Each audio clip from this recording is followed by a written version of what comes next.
What's up, boy? What up, man? It's been a minute. Yeah, it's been a minute, man. I'm hoping all is well with you, brother. You looking good? Feeling good?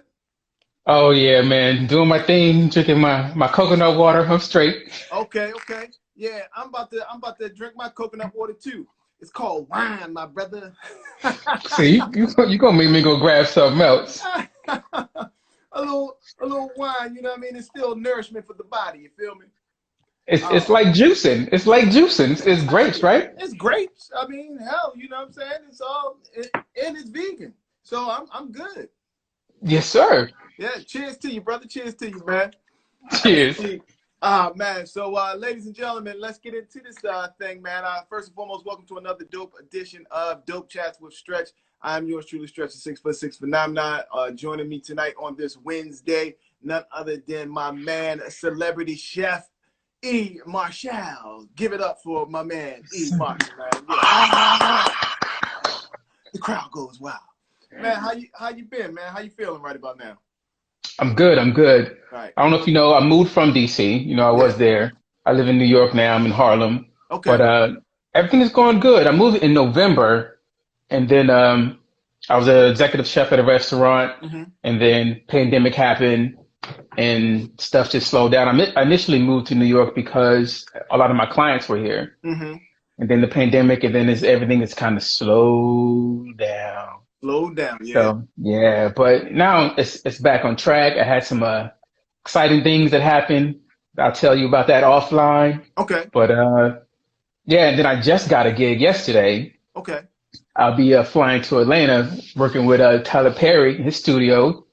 Yeah, Wow. cooking for them out there for 24 days, bruh. That's what's up, man. So That's what's up, yeah, man. I'm things are super, happening. It's super excited for you, man. It couldn't happen to a much better person, man. Congratulations on all of that. So appreciated, bruh. let's talk about. I mean, we know that you're a chef. What led you into the field of wanting to be a chef? Man, so I always cooked on the side. Mm-hmm. So I've been a engineer I was a systems engineer, first of all. Mm-hmm. I was doing that for 15 years. And then it just cooking is where my happy place was. Right. Every time I cooked, had a drink, and I might have smoked something, but Right. that's where my happy place was. It was like my stress relief. It was just, it's where I can just let everything go. And I was at work one day. I was like, man, I don't want to do this anymore and being the engineer because I'm sitting behind a desk, and it's like, nah, I can't do this because I'm an active person. Even though I was a geek because I like troubleshooting, resolving issues, but I really got into it when I moved to LA. I went out there to do some acting stuff, and then one of my boys, he was a chef. He was a celebrity chef. He cooked for a bunch of celebrities, had a restaurant. And I was like, yo, let me cook for you and your wife, because I'm the shit, right? Right. I cooked for him, and he was like, it's okay. I was like, you know what? That's good. I'll take that. I was like, well, then teach me if you don't mind. He's like, all right, I'll teach you, but I can't pay you. Just come to the kitchen or come with me whenever I'm doing a gig. And I was like, all right, bet, I'll do that. So I worked behind him, and I worked for like Leonardo DiCaprio, Megan Good. I just started getting into it and loving it. And at that time, I wasn't doing IT. And then I moved back to the East Coast, got back into IT. And that's when I moved back to DC again. I was like, I don't want to do this. So I had this opportunity. My boy hit me up. He's like, hey, would you come to Chicago, cook for me, my girl? I was like, bet, I'll do that. A couple days go by. He's like, I need you to cook for a couple more people too. You cool with that? I was like, it's not a problem. I get out there. He's like, oh, by the way, my girl is the producer for Empire, Mm. and you're cooking for some of the cast. He's like, you good? I was like, I'm good. I did it. They loved it. Then I just kept going back and forth to Chicago. So that's how I really got into it. So, at that time, I left IT behind. Oh, So okay. it was good that, I didn't burn bridges and that I followed my passion. It's what I really, really wanted to do. And I'm self-taught with all of it. And then, of course, I didn't go to culinary school, but, I was in the fire. I was in the kitchen. But I was self-taught with engineering too. But it's just, something that I always wanted to do. So I just dove deep into it, and I started cooking for like mad celebrities, like Lil Mo. You know, I had my pop-ups in DC. Mm-hmm. So Marcus Morris, they flew me out to Boston. I cooked for him and basketball players. So it's been amazing. I do like being a private chef more than working in a restaurant Right. because I get to be personable, you know, with people. And it's just amazing times, man. I love what I do, and I stuck with it. Right. And it's dope to actually, you know, I'm hoping that people are picking up on what you're giving out, man, in the sense that you followed your passion. You know what I'm saying? Although, of course, IT paid the bills, and I'm sure you're very good at it, and you was making hella money. Oh But my God. if you're not happy, there's no need for you to, you know, continue to be in some sort of situation that doesn't fulfill you. And I applaud you, brother, for, you know, taking that leap and jumping out there and following your passion, and it's paid off for you. Yeah, absolutely. Because I felt like at that time it was like I wanted more of peace of mind Right. than everything. You know, not coming home stressed, not coming home, you know, like bickering or like, oh man, or waking up like I don't want to go to work today. Now with chefing, it's like, all right, I'm ready. I wake up in the middle of the night working on recipes, just being creative, talking to my clients. I was like, all right, what are your allergies? What are your likes and dislikes? And then I'm like, do you mind me being creative after that? And it's like, absolutely. So that's why I really love doing that instead of doing the restaurant. It's just, I get so much joy out of it. And I almost stopped cooking when I was working at a restaurant because, you know, I was executive chef at the restaurant in DC. Yeah. Man, that was talk about that. What made you want to stop? Just off of the experience from that whole situation? yeah, it was that experience because I almost lost my joy from it. So doing that, and I was green with being an executive chef. So it comes with a whole lot of responsibilities that I didn't know about. I didn't research beforehand. So it was a learning process for me because you got to work with cost analysis, you know, all the food, the inventory, pay, all that stuff. And then still you have to manage the back of the house, which is all the chefs back there, and then working on their scheduling, working people coming in, fixing up the spot. I hardly got any sleep, bro. I lost like 20 pounds and I think I worked there for like, I think I did it for like 6 months. I lost like 20 pounds from like just stress and just going in there. And I was like, man, I don't want to do this. And I was like, I'm about to go right back to IT. Easy money. I know what I'm doing. But I left that, got another opportunity. Then I just got right back on. I was like, you know what? It's the restaurant that does it to me. And I should have done more research. And even after that, when I did work at other restaurants because I wanted to learn all the aspects because I will be opening a restaurant one day. Right. So I wanted to learn all the aspects. So I had no pride. I was like, teach me this. Wherever I went, teach me this, teach me that. Because like in anybody's job, you don't know every single thing of it. There's layers to it all. So when someone's there and they can teach me something, I'll take it. They'll be like, but you're a celebrity chef. I like, but it doesn't mean that I know everything. You know what I mean? So yeah, that's why I almost let it go. But I stood strong. My grasped. My parents, they supported me the whole time. So it's like, you know what? I'll do it. Because I had a good support system, and that's important too. But even if you don't, still believe in yourself and just keep on driving, keep going forward with what you want to do with your life. Yeah, dope, man. Yeah, man. And that can be, you know, attributed to many things that we do because, I mean, especially nowadays in the situation that we're in with this pandemic, I think it has allowed people to reassess where their life is at. You possibly been working for whomever, doing whatever for 20 plus years, and you know deep down inside you want to do something else. Go for it. Knock it out the box. At least try. Because I always think, man, there's no such thing as failure. It's just people who never tried. Yeah, and you don't have to go into it all the way headstrong. You can be like, let me try it on the side first. See how I feel about it. Boom, boom, boom. It's not like quit my job today or do this, blah, blah, blah. Yeah, take it, baby steps it. Yeah. I baby stepped it because I always cooked on the side before, and then I found out it's where I wanted to be. So that's where I went. But just go for it. Study, research, all the knowledge is out there. Right. Googling, YouTube's, people can do actually whatever they want in life right about now. And talking about the pandemic, one of the things that I started a couple of things during the pandemic, and one was, you know, I started shipping food, and I got into edibles. Okay. Bruh. My eyes just got big, brother. Yes, sir. Well, I have an assortment of cookies that I make. Right. And man, I tell you, that blew up big time. I had no idea. I started getting more money from doing my edibles, my weed cookies, than anything else. Because people, I guess during the pandemic, everyone was like, man, this is stressful. Right.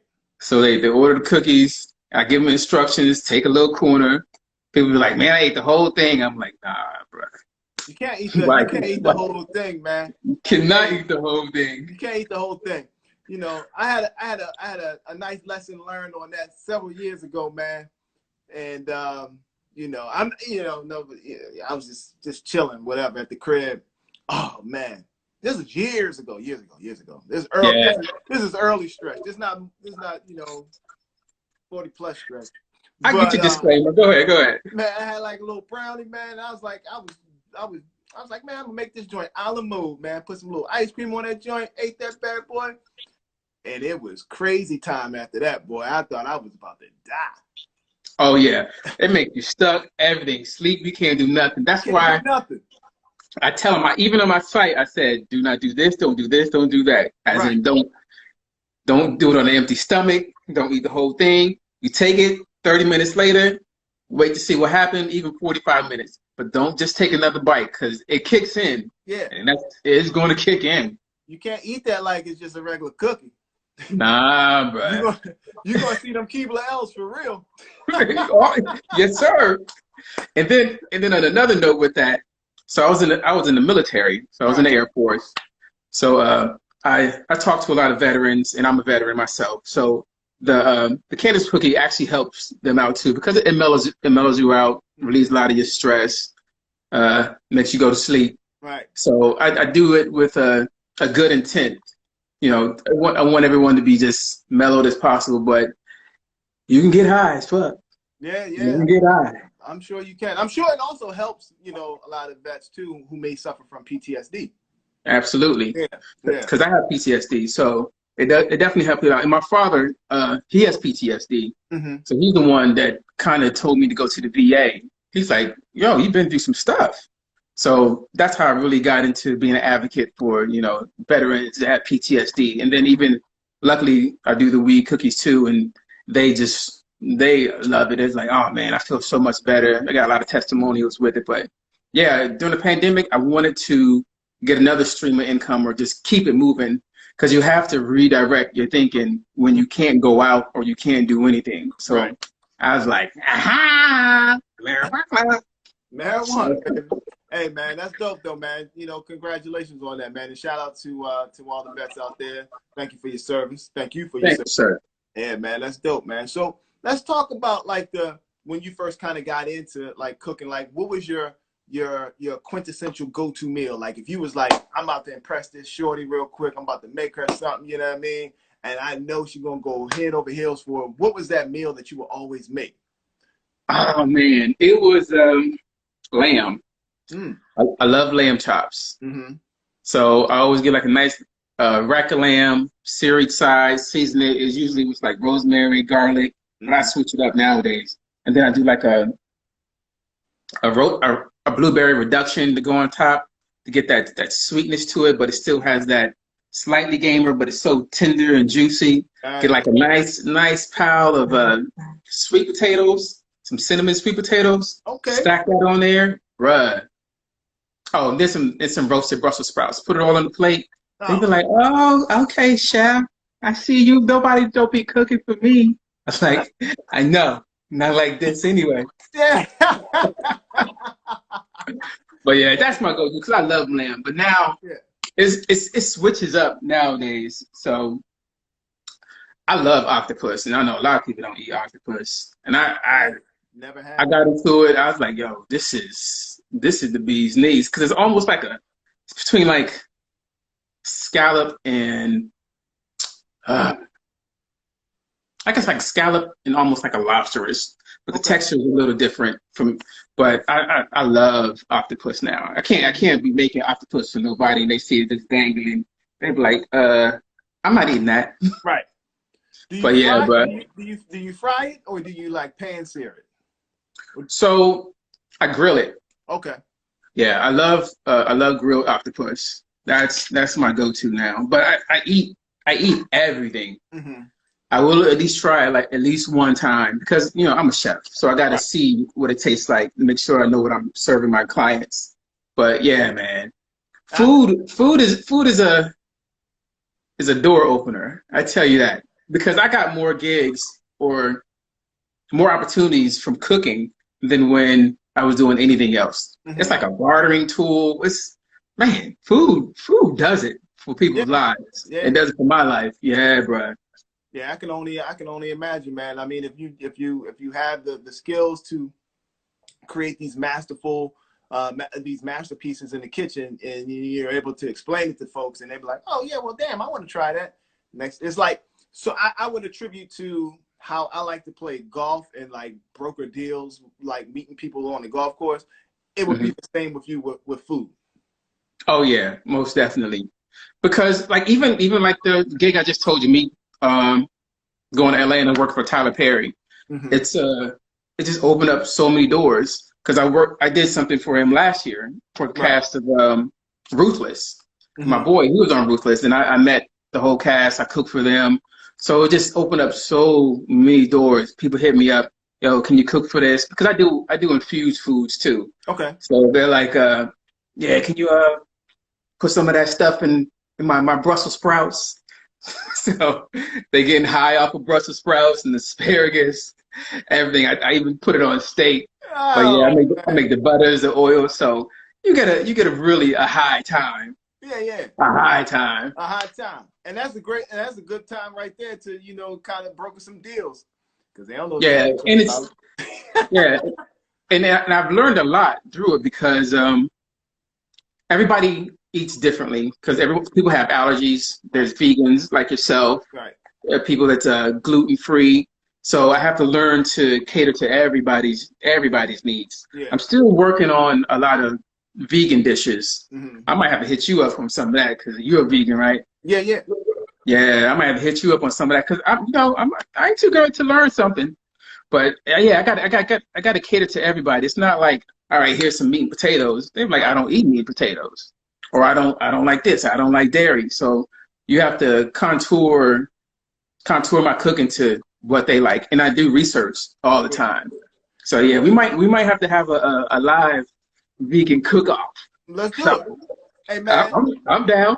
whenever I put on that chef hat, man, and I hit that theme song for chefing it up, it's on and popping after that, boy. You know what I I'm see saying? you in the kitchen. I see you Yeah. in the kitchen.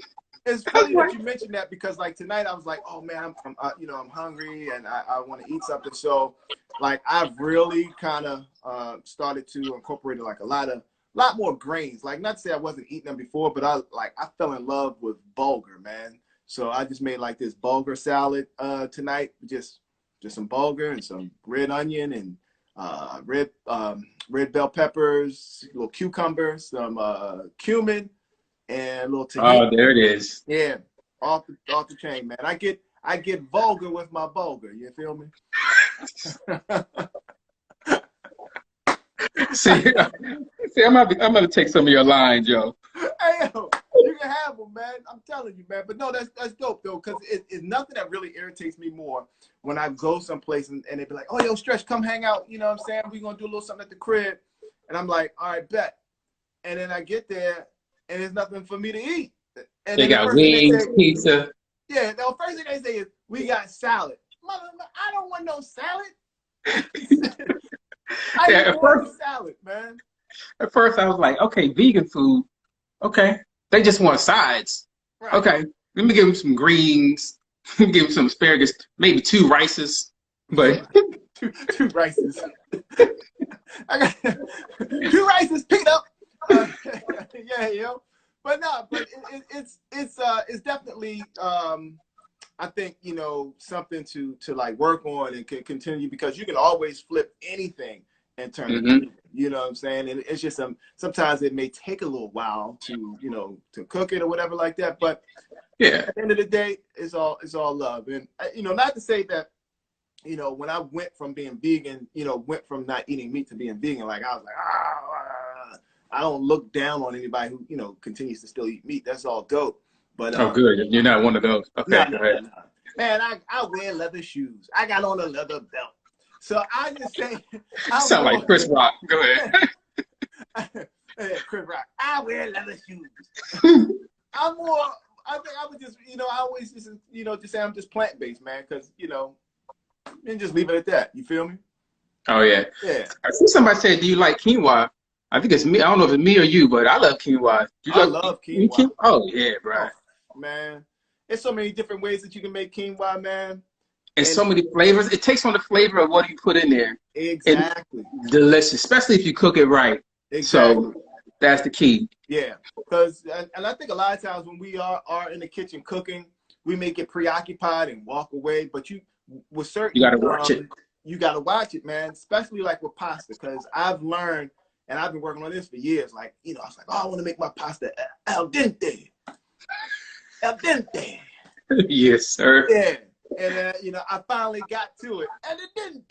Yeah, bro. So I finally got to it where I was like, okay, I got it. Now I know how to do it. You know what I mean? Where you're not overcooking it into very, you know, too starchy and stuff like that.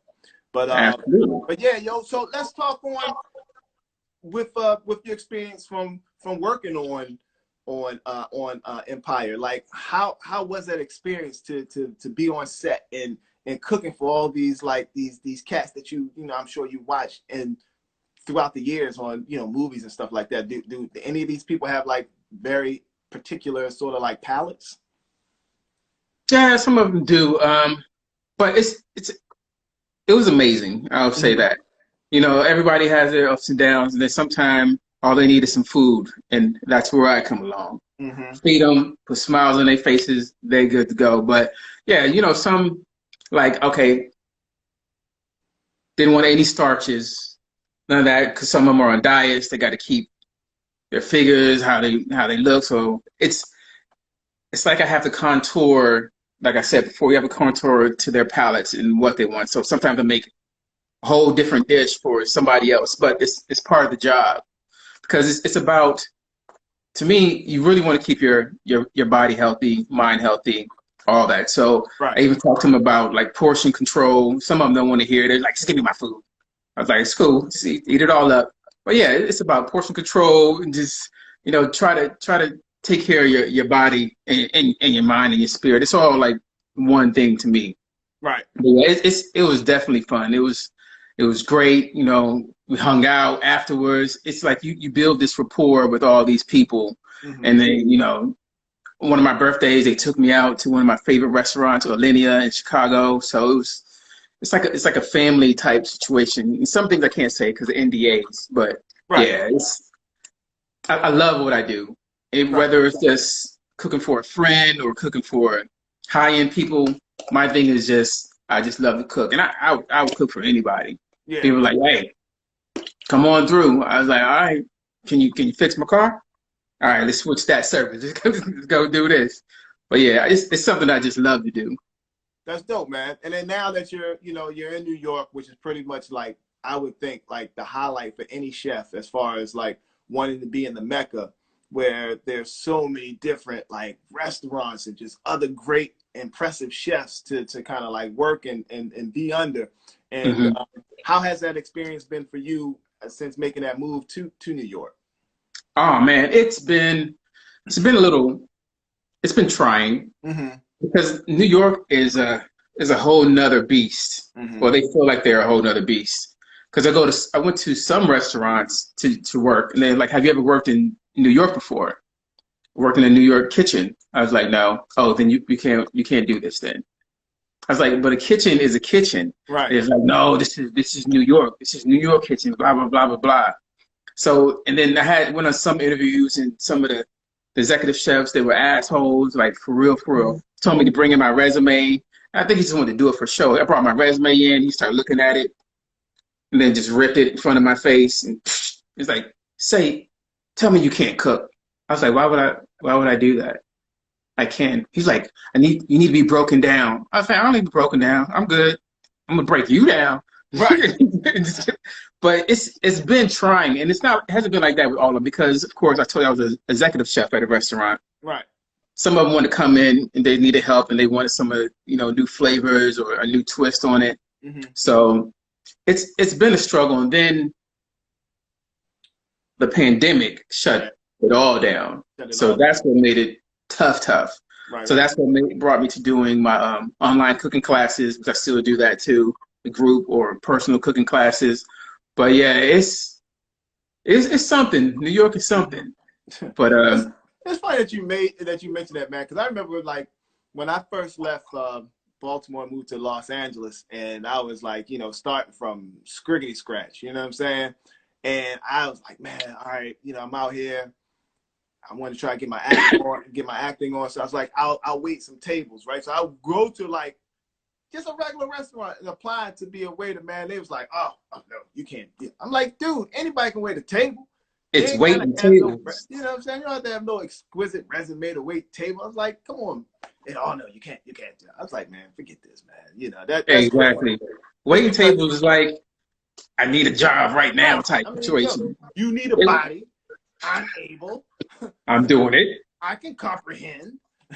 Yeah. It could happen. Damn, man. So, but LA was a whole different beast for me too. Yeah. So yeah. It was the most and don't get me wrong, I would never hate on it because it was like one of the best 5 years I ever spent in my life out there. And then when I moved to New York, and New York was just, well, you now know because you live there too. I love being in New York.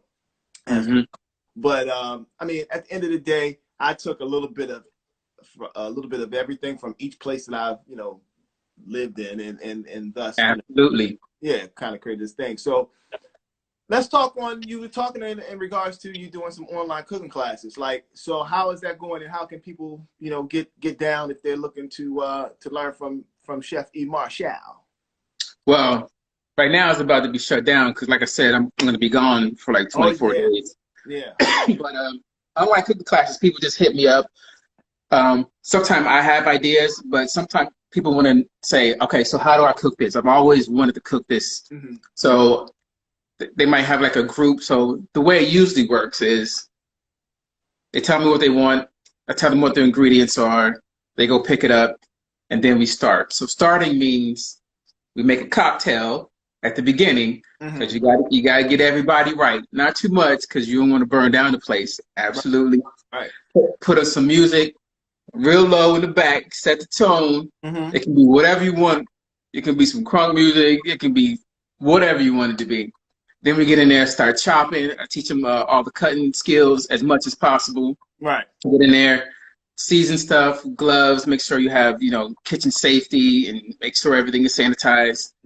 Get in there cooking. If it's like a group, then people will take turns if they're in the same place or whatever. I make sure everybody's on the same track. But we just get in there, go through a whole list, because I send them the ingredients. I send them the cooking instructions. So we go through it all together so they can make it another time. But basically, we just sipping, cooking, talking. It's like, I make it to be like a friend, I'm your friend type of environment. Right. And then still a teacher at the same time. And it lasts like an hour, maybe hour and a half or 2 hours. Depends on, like the vibe of what we're doing, or, even at the end, I teach them how to do the plating part too, just to make it look pretty, and they try to mimic mine. But yeah, it's a whole, I try to make it a whole experience. So everybody can get in and be like, oh man, I just cooked these lamb chops. I just cooked this lamb, or I just cooked a swordfish, whatever they want to do. Even like just making some lasagna or whatever they want to make. So yeah, I try to teach and instruct, and they're asking me all types of questions, or why do you do this? And I try to explain everything, because that's what it's about. Right. People took the time to teach me.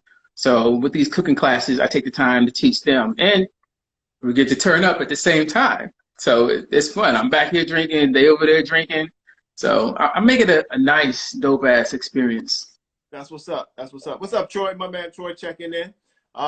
H.U. Bison, what's going on, young lady? What's up, producer Stewart? Hey, so let me ask you this, yo. So, and I think Producer Stewart. Yeah. Okay, go ahead. So with music and food, they kind of go hand in hand. So it's good that you put those things together, because I think that's like creating its own experience within itself. Because I think music helps accentuate the food. It helps produce, or not more or less produce, but it helps pop that your palate a little bit more based off of what you're making. Because I kind of can attribute to, like, when you were younger and you're in the kitchen with your grandma and she's cooking, you know what I'm saying? And she's always got something on that just makes you, take you back and make you think about a good memory or something of that nature. So I applaud you for, mixing all those together, man. That's dope, man. Oh yeah. I always turn on music when I'm doing it. Like even when I was in DC and I did my pop-ups. So did you ever go to one of our pop-ups? I did. So that it was an open kitchen. People saw me cooking. I had a live artist painting. I wanted to be visual as well. Then I had the live DJ, because I wanted to everything just come together, hit all the senses, and then a bartender. So I love music when I'm cooking. Even when I'm with clients, I ask them, I was like, hey, can I play my music, even if I put in an ear pod, because that's what gets me in my zone. And I can tell the difference when I'm listening to music and when I'm not. Right. Because when I'm in there vibing and just doing it, doing all that shit in there. Because I put my foot in there, I put the moves in there. Right. But yeah, man, I gotta have the music when I'm cooking, man. It's the thing. A music, something to drink, and maybe an edible. I'm good. Now people are like, oh, he need help. But no, this is how I do it. Hey, man, it helps relax you and it puts you in that space where you're able to do what you need to do and make sure once it's all said and done, the end product is to the best of your ability. Absolutely. And that's what I try to give every single time. I want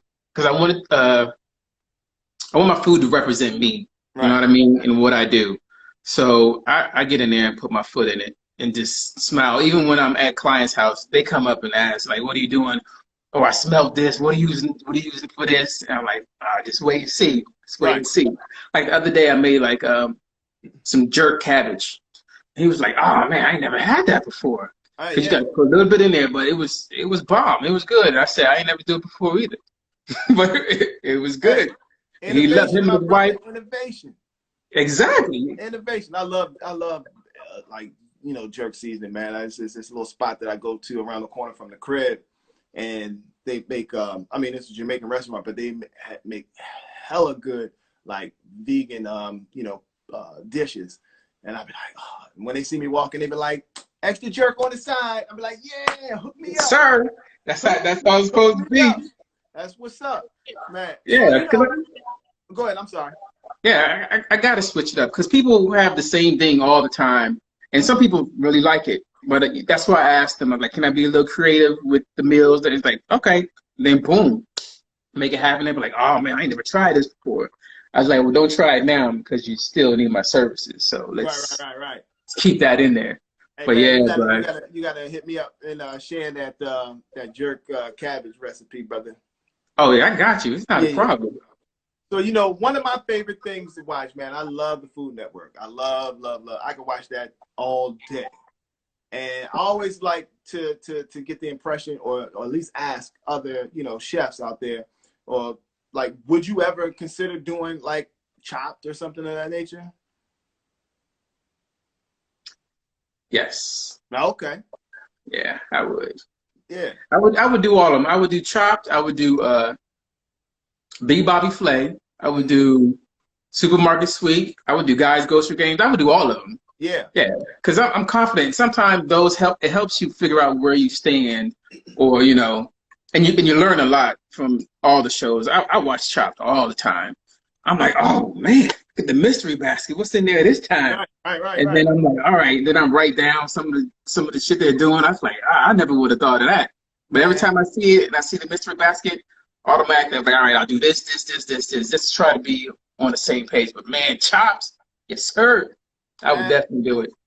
I would be first and foremost. I applaud these chefs who come up with these innovative dishes out of these obscure ingredients. Like, man, we got some prosecco and some goose lips. Make a dish. I'm like, what you gonna do with some goose lips? You say goose lips? What you gonna do with some goose lips, man? They're like, well, I'm gonna make a crust out of it. Yeah, I'm gonna brulee these lips. Yeah. Well, that's dope though, man. But you already there, so you know that they shoot in New York, man. So jump on that thing, player. Oh yeah, most definitely. You gonna see me. You gonna see me. Oh, yeah. I'm gonna make it happen. That's what's up. That's what's up. So, before we close this out, man, what is one of the I think when we was talking about like the elders and stuff like that, what is one of the best recipes that someone, maybe your mom or your grandma, bestowed upon you that you still like to make today? Man, it's a couple. So one is, and it's simple. One is my cousin. He used to make the best cornbread I've ever had in my life. Mm-hmm. He passed away of cancer like years ago, but his ex-wife, his wife gave me the recipe, and man, I love cornbread. I love fried oysters, and my grandmother used to bake pancakes all the time. Oh, and potato bread. Oh, my aunt used to put a foot in some potato bread. Yeah, bro, those were the things. And then like even nowadays, I try to switch it up because my family used to eat like chicken and dumplings all the time. So I make the dumplings like a real dumpling, Chinese dumpling type. Okay. And I stuff it with chicken, and then like I have a broth, so it has like this amazing presentation. I tried it once at my mom's, and she was like, "Oh man, this is good. It's not how we usually do chicken and dumplings." But I'm like, "I got you. This is high class. It's like good at home." You know what I mean? Man, that's it. Duck but lips, yeah, goose lips. He said goose lips. But you're gonna see me, especially when I get back from Atlanta, because I go back and forth to DC all the time anyway. Right. So we definitely gonna get up. We're gonna have like a little cook off. Yeah, man, we got to make that thing happen, man, for sure. But hey, before we get out of here, I like to play these games, bro. These 3-card games that are my go-tos, and give you the opportunity to choose which one you want to play. We're gonna do Black Card Revoked, Cuff, or good old hip hop trivia. What's Cuff? Cuff is questions that arise of certain situations, things that you would, like icebreaker questions, like if you're on like a date or something like that, or if you were for a group of friends and y'all want. Let's do Cuff. All right, Cuff. All right, here we go. All right, this is gonna be dope, man. All right, here we go. Oh, not gonna ask that question. Okay. Could you be in a relationship with a woman who works regularly at a nightclub, aka strip club? I have. Oh, pray tell, my brother. Pray tell. I have. Okay. Yeah, she was a stripper, and I was in love with a stripper. Okay, yeah, this is way back in the day. This is when I was like in my 20s. Right. But yeah, I did it. How long did it? Clearly it didn't work out, huh? I was gonna say, how long did it last? Man, it lasted about like a year. Okay. Like a year or so. All right. And then I found out she was on poles.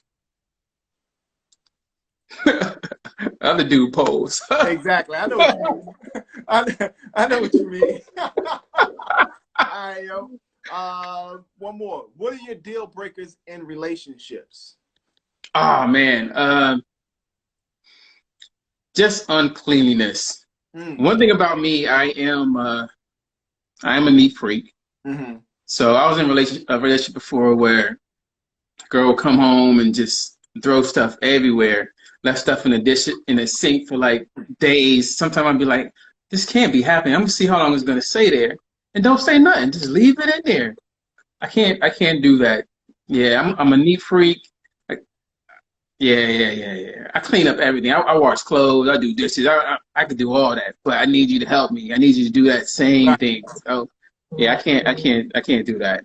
One thing my mother taught me, man, at a young age is never leave dirty dishes in the sink overnight. Because you know why? It makes roaches come to your house. Roaches. You know It's what I'm coming saying? out.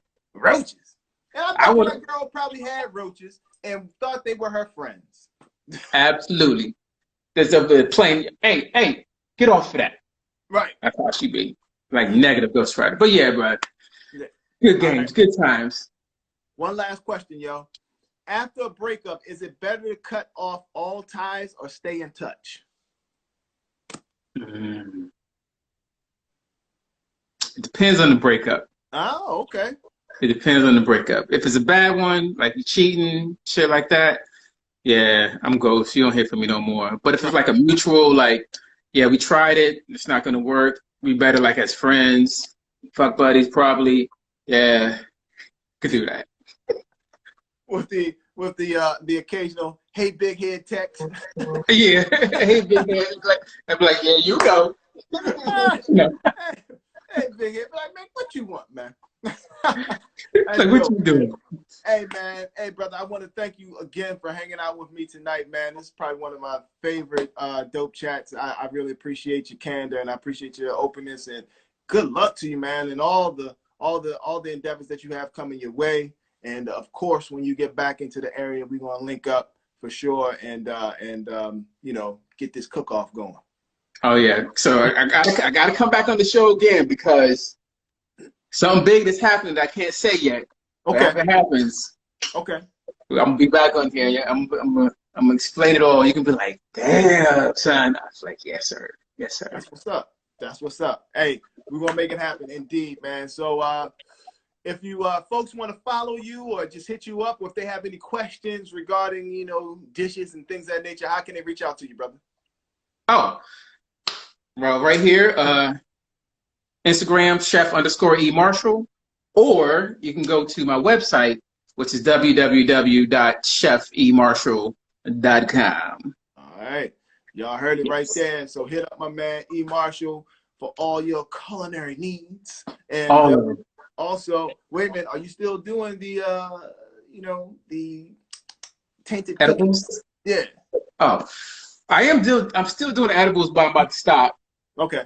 because you know I'll be with Tyler Perry for a while. Right. But when I get back Oh, it's on the pop. on the pop, and stay tuned to the website, get your edibles. Oh, and I got my crab cakes on there now. Okay. Oh, Wait a minute. that's how You make an edible crab cake? I'm doing edible crab cakes too. Ah. I have the regular crab cakes and then the weed infused crab cakes. That's So yeah. interesting. Yeah, and Wow. it's all jumbo lump meat, no filler, No filler. Maryland style. So you got the Old Bay in there. Yeah. Just So man, I'm from Baltimore, man. We don't do no fillers. no fillers, bruh. None of that. You got to be authentic. That means I'm gonna have to bring you some so you can. Oh, you can't even eat I don't it. need them. I don't need them. Yeah, but you know, I'm gonna tell you something, Eric. The best thing that I've learned how to do in order to make like a, you know, quote unquote vegan crab cake, you know what I use? Heart of palm. Oh, really? Yeah, heart of palm, a little nori, and to give it that oceany fish taste. Yeah, That's it. I'm gonna make one next time we link up. I'll make one and have you try it out and tell me what you think. that's right. Come, I put it on my menu. Yeah. Yeah. Yes, sir. Boom. Yes, sir. See how that works? All right, bro. All right, boy. Well, I appreciate you, man. Much love to you, man. Continued success, and we will link up very soon, man. Yes, sir. Have a good one. All right, y'all. Y'all be good. Thank y'all for tuning in tonight. We'll see you next week right here, Wednesday, 9 o'clock, for another episode of Dope Chats with Stretch. Until then, peace. Yes, sir.